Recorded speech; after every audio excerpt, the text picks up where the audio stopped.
사실은 12월 달에 감독이 되셨잖아요. 네네. 그리고 나서 2달 준비해서 이렇게 시즌을 치른 거란 말이에요. 예. 이 2달 만에 팀을 이렇게 바꿀 수 있습니까? 아, 힘들죠. 그때 2달 다 이제 저희 코칭 스텝하고 네. 지원 스텝 네. 구성하는데도 좀 많이 힘들었고요. 아, 예, 그래가지고 저희 분석가님하고 그다음에 저희 코치 수석 코치님이랑 네, 저희 네. 코치님들 네. 저희 지원 스텝 많이 힘들었죠. 어, 예, 저한테 맞춘다고. 어. 시간이 짧았기 때문에 네. 좀 많이 급했던 것 같아요. 어. 그래서 잠도 잘 못 자고 네. 좀 많이 좀 그때 창원은 전지훈련 갔었을 때가 네, 네. 아마 15명 갔었을 거예요. 어, 예, 그래서 가서 훈련하면서 선수 수급한다고 많이 힘들었습니다. 어. 예, 늦게 선임된 만큼 네, 늦게 선수들을 저희가 스카우트 한다고 좀 많이 힘들었죠. 그러면 창원 내려가서 선수들을 지도하고 네. 그리고 뭐 훈련 시간이 끝나면은 또 여기저기 전화해가지고 무슨 뭐 에이전트나 네. 이런 분들하고도 통화해가지고 선수 좀 뭐 보내달라 이런 얘기도 해야 되는 거고 예, 또 예. 뭐 스카우트 팀하고도 얘기를 해야 되는 거고 네, 네. 그걸 동시에 다 같이 그 진행하는 예, 거예요? 같이 했죠. 또 그다음에 또 전술 이미 진짜 예. 전술적인 부분은 이미 준비가 됐었어요. 다행히. 아. 왜냐면 감독 준비를 계속 하고 있었기 때문에 네, 나는 감독이 되면 이렇게 할 것이다라는 게. 하고 이미 이제 플랜을 짜졌었는데 선수가 없었죠. 아. 예, 하고 선수가 되게 이제 스카우트 하기가 되게 바빴죠. 아, 그러면은 그러니까 내가 하려던 전술에 필요한 이런 선수가 있었으면 좋겠다라는 어느 정도 구상은 있었던 거네요. 예, 그렇죠. 아. 그래서 코치 생활 6년 하면서 네. 그 경험들이 네. 정말 도움이 많이 됐던 것 같아요. 왜냐면 선수들을 잘 아니까 네. 내가 원하는 축구를 하려면 어떤 선수가 필요하다, 어떤 유형의 선수가 필요하다. 네. 그런 선수를 좀 빨리 캐치해가지고 이제 선택을 해서 스카우트를 빨리 했죠. 예. 저는 제가 기사로도 한번 쓴 적이 있는데 예. 김재봉 선수와 김현웅 선수를 영입 안 했으면 정말 수비진에서 큰일 났을 것 같다. 네. 그런 걸 한번 쓴 적이 있었어요. 왜냐면은 그래도 이제 그 선수들이 막판에 합류가 돼가지고 특히나 김재봉 선수는 2월 달이었나요? 맞나? 그쯤 아닌가요? 아니에요. 김현웅 선수가 그때. 김현 선수가 저희 기부전 끝나고 대전전부터 게임 했거든요. 그리고 김재봉 선수가 아마 3월 달에 아마 좋은 걸로 알고 있어요. 김재봉 선수는 저하고 이제 같이 제주에서. 성남하고 제주에서 이제 어떻게 보면 김재봉 선수가 이번에 이제 3번째 승격이거든요. 하고 남길 감독님이 이제 김재봉 저 수업 코칠 때 이제 2번, 그다음에 저하고 1번 하고 3번째. 그 선수 다 알고 있었고, 그다음에 김현우 선수는 제가 경남에 있을 때 그 경남 축구를 봤었을 때 박지수 선수하고 김현우 선수가 백볼을 봤었는데 그때 좀 그 생각이 들어서 제가 이랜드 이제 에이전트 분한테 김현우 선수 에이전트 분한테 제가 이야기를 해서 스카우트 하게 됐죠. 사실은 거기에서 저는 제가 듣기로는 원래는 임대로 데려오려고 하다가 뭐 규정 뭐 문제 좀 있다고 좀 들었었어요. 제가 좀 잘 알고 있지 않습니까? 그래도 바뀌어가지고 한 팀에서 2명을 임대를 못 한다고. 저도 그때 알았습니다. 이건희 선수를 임대로 데리고 온 상황이어서 그래서 이제 김현웅 선수는 완전 이적으로. 예, 완전 이적으로. 근데 그게 딱 그 2월 달부터 바로 발을 맞추면서 바로바로 좀 선수 수급이 되니까 좀 플레이가 좀 잘 나오던가요? 이제 천천히 이제 준비는 돼 있었기 때문에 어떤 축구를 할 건지. 그래서 거기서 좀 입히다 보니까 선수들이 잘 따라왔죠. 이제 선수들도 진짜 힘들었을 거예요. 아, 진짜 어디서 뭘 그렇게 막 계속 주입을 하니까 처음에 근데 의외로 좀 잘 받아줬어요. 선수들이 하고자 하는 의지가 좀 미팅할 때 눈빛을 봤는데 초롱초롱 하더라고요. 그래서 될 수 있겠다. 저희 선수들이 어떻게 보면 저한테 진짜 믿음을 줬죠. K2 이번에 내가 정말로 한 중간을 할 수 있겠다. 그리고 좀 계속 거듭될수록 우승도 할 수 있겠다. 이런 생각을 저희 선수들이 저한테 믿음 줬죠. 어떻게 보면 자신감을 줬죠. 근데 사실은 아까도 저희가 방송 전에 좀 이야기를 했지만 개막전 이제 미디어데이 때는 그때 생각하면 지금도 막 그냥 울분이 있지.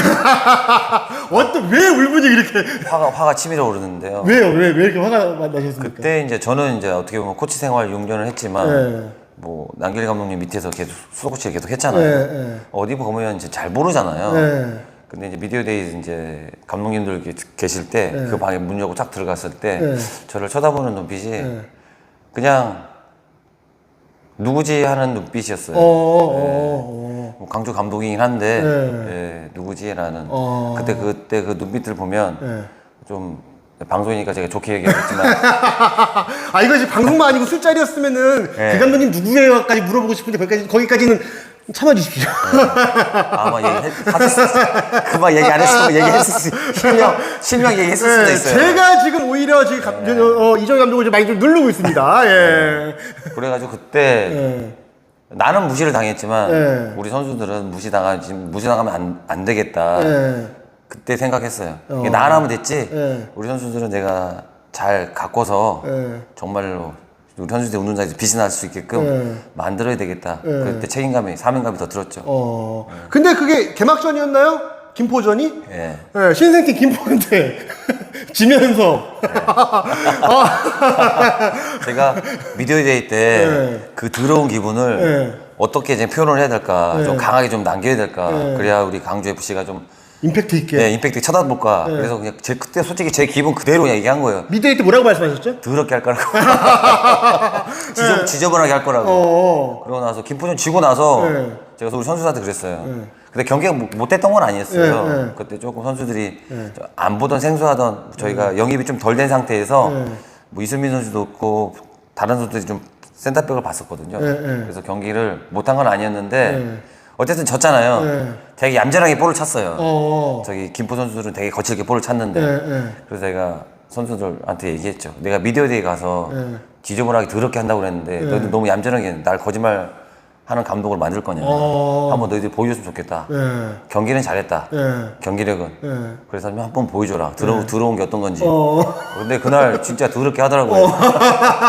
그래가지고 그때 좀 자신감이 생겼어요. 이 더러운 축구로. 할 수 있겠다. 가능성이 이 친구들이 나한테 믿음을 주는구나. 자신감을 주는구나. 그래서 자존감이 좀 올라갔어요. 그때 미디어데이 떨어졌던 자존감, 그 다음에 개막전 때 졌던 자존감이 확 떨어졌거든요. 근데 그 대전 경기 이후로 좀 제가 좀 확 올라왔죠. 예. 그러면 올 한 시즌을 이렇게 돌아보면 진짜 이 선수가 가장 긍정적으로 표현해서 더럽게 축구한다. 광주 FC에서 어떤 선수가 있습니까? 이수민 선수, 그 다음에 정호연 선수. 아주 더럽게 하죠. 의외로 박한민 선수가 되게 들어와요. 영리하고 그다음에 이으뜸 선수도 조금 거칠게 하고 뭐 상대방하고 기싸움도 하고 안영규 선수도 마찬가지고. 그거는 약간 감독님도 선수 시절에 그렇게 얌전한 축구를 하는 선수는 아니었잖아요. 네, 당연하죠. 어떻게 보면 저도 뭐 제가 2kg 키 몇이에요? 174 정도 되는데 175가 조금 안 됩니다. 뭐 제가 할 수 있는 거는 정말로 막 끈기 있게 투지 있게 진짜 노력하는 것밖에 없었어요.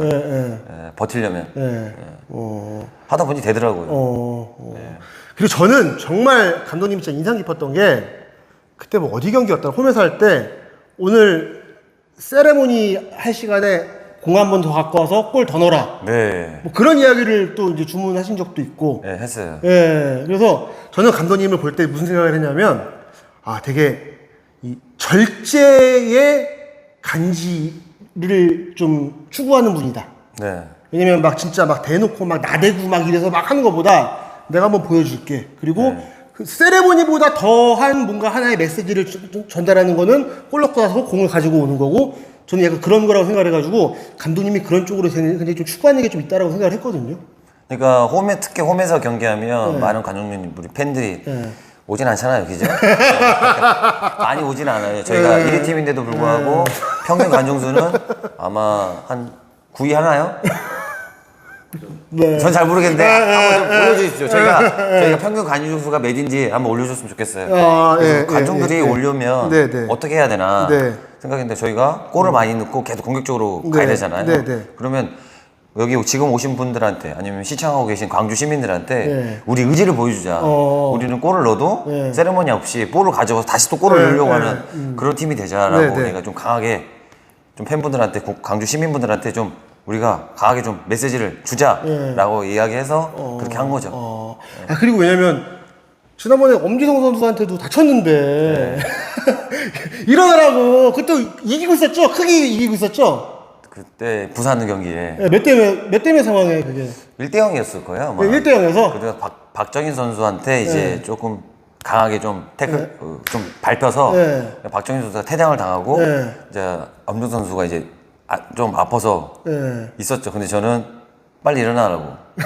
아프면 아프다고 이야기하고 못하겠다고 이야기하라고. 나오라고 그러면. 왜 자꾸 약한 모습 보이냐고. 그러니까 상대방이 너 계속 건드는 거 아니냐. 그 전에도 있었어요. 지성이가 지성이도 좀 이게 좋게 얘기되는데 이게 단어가 갑자기 생각이 안 나서. 원래는 어떤 단어가 생각났어요? 최대한 좋게 얘기되는데 이거 단어가 원래 생각난 단어는 갑자기 당황스럽네. 욕할 뻔했어요. 이게 지성이가 지랄밖에 못하나요? 좀? 아니요. 그럼요. 다 좋은데 작년 엄지성 선수로 봤을 때 좀 의식을 많이 해요. 팬 의식, 이 미디어 의식을 이게 좀 제 느낌은 그랬어요. 지금 쓰려는 단어가 혹시 겉멋 이런 거였습니까? 건방은 아니고요. 겉멋 뭐 이런 거. 약간 조금 스타에 대한 그런 의식이 있어서 그런 의식을 좀 정말 진정한 프로 정신이 뭔지에 대해서 내가 좀 알려주고 싶었어요. 왜냐면 진정한 프로 정신은 팬들이 즐거워야 되거든요. 그럼 경기장에 막 시간 끌고 누워 있는 거 보기 싫거든요. 팬들은.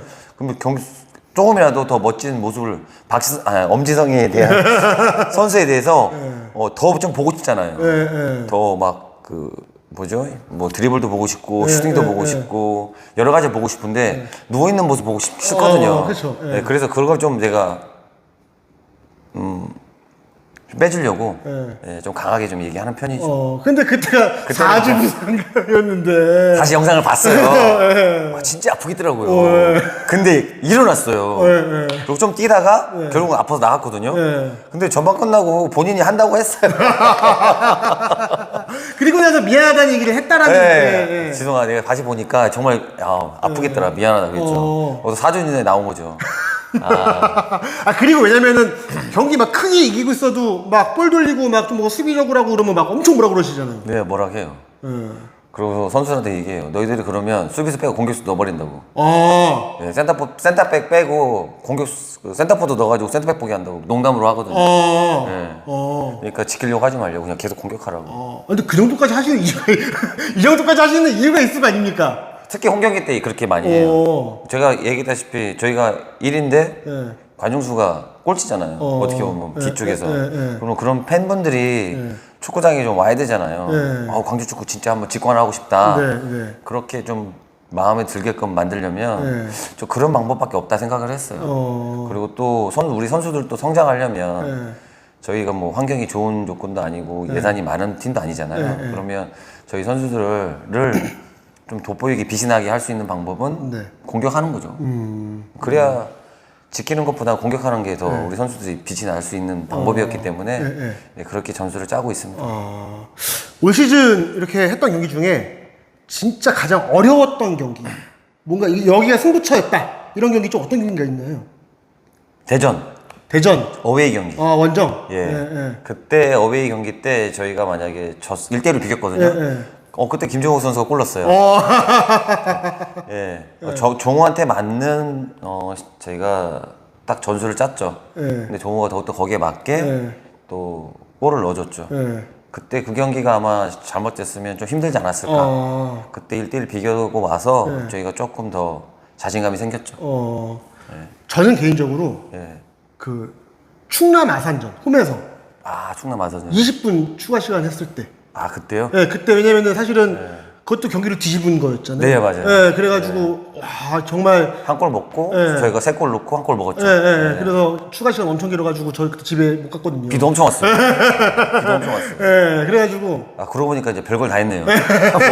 올해 별걸 다 했어. 그 경기도 굉장히 인상 깊게 남았고 뭔가 광주가 지고 있어도 뭔가 뒤집을 것 같다라는 느낌이 드는 그런 경기들이 좀 있더라고요. 그래서 선수들 노력 덕분인 것 같아요. 진짜 제가 선수들한테 항상 얘기하거든요. 인내하라고. 기회가 올 때까지 참고 우리 축구 해야 된다고. 그래서 선수들이 좀 그거에 대해서 좀 잘 이해해줬던 것 같아요. 근데 저기 선수들한테 보니까 되게 구체적인 이런 뭔가 미션을 좀 주시더라고요. 흔히 말해서 뭐 미드필더 선수들한테는 너 오늘은 파울을 5개를 해라. 네네. 네, 그리고 어떤 선수한테는 이일등 선수한테는 너 올 시즌 도움 11개 해라. 네, 뭐 이런 식으로. 예, 그런 식으로 이제 그걸 많이 주시던데 또 어떤 식으로 또 준 선수들이 좀 있나요? 이희균 선수한테 이제 희균이가 슈팅이 좋은데 좀 슈팅을 잘 안 때려요. 경기장에서. 그래서 좀 전반 끝나기 전까지 슈팅 뭐 3개를 5개를 때렸으면 때려라. 뭐 이런 식으로 이제 미션을 주죠. 구체적으로. 예. 저 같았으면 제가 만약에 이희균 선수였으면 초반에 한 3개 때리고. 예.